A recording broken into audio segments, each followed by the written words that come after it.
Good morning, everybody, and welcome to my presentation. My name is Marcelo Pivato, and I am an undergraduate student at URGS, Universidade Federal do Rio Grande do Sul.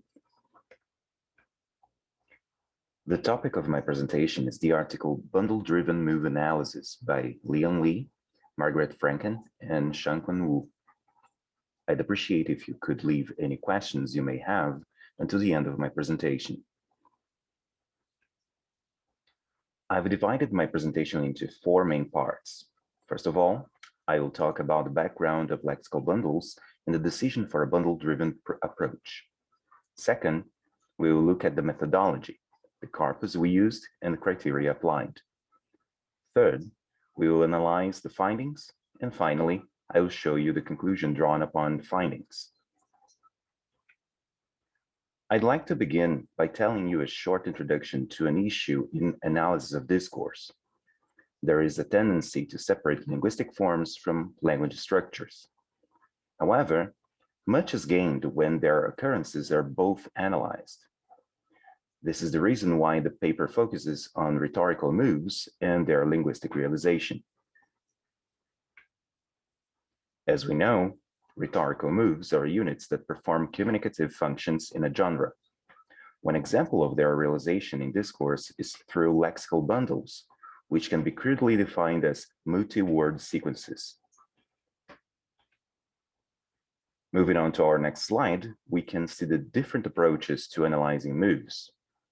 Previously, a corpus-based approach, also known as the top-down approach, although an outdated definition, would require an extensive amount of hours to be completed. More recently, studies have focused on a bottom-up approach, or as the term was coined, a corpus-driven approach.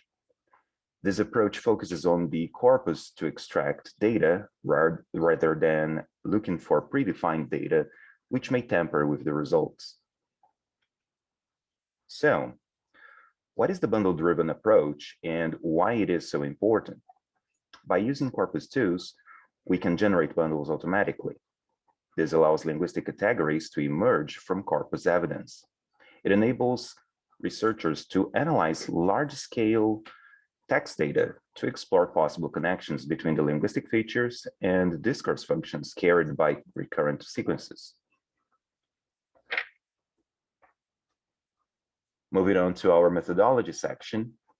For this study, we analyzed the Arts and Humanities PhD abstract section found originally on the Ethos program, a corpus of general applied linguistic PhD abstracts, which had been previously analyzed by our researchers, was also used so the data found could be compared. The average length of the abstracts was 315 words. We focused on 5-word sentence initial bundles as they most likely account for a single move. We set a frequency of 5 times per million words. However, no distribution threshold was set as the corpus was relatively short. We decided for 5-word sentence initial bundles as they often account for a single move and also prevent bundle overlap. Let's turn now to the findings.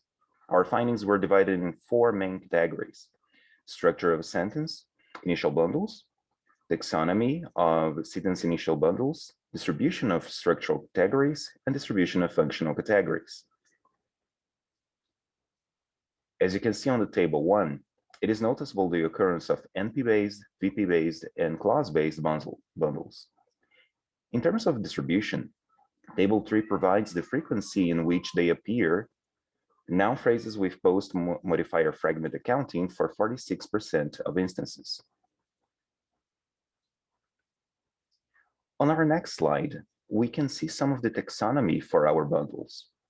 They were divided in background, purpose, method, findings, implications, and structure bundles. Purpose bundles account for 54% of the instances, being the most frequent finding by a great margin.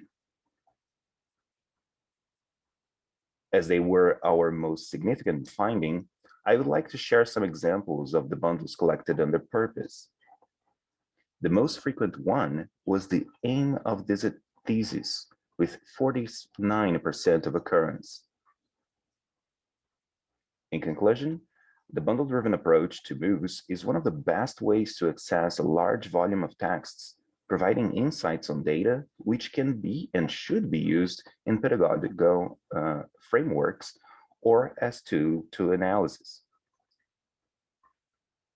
I'd like to thank you all for your time and coming here today.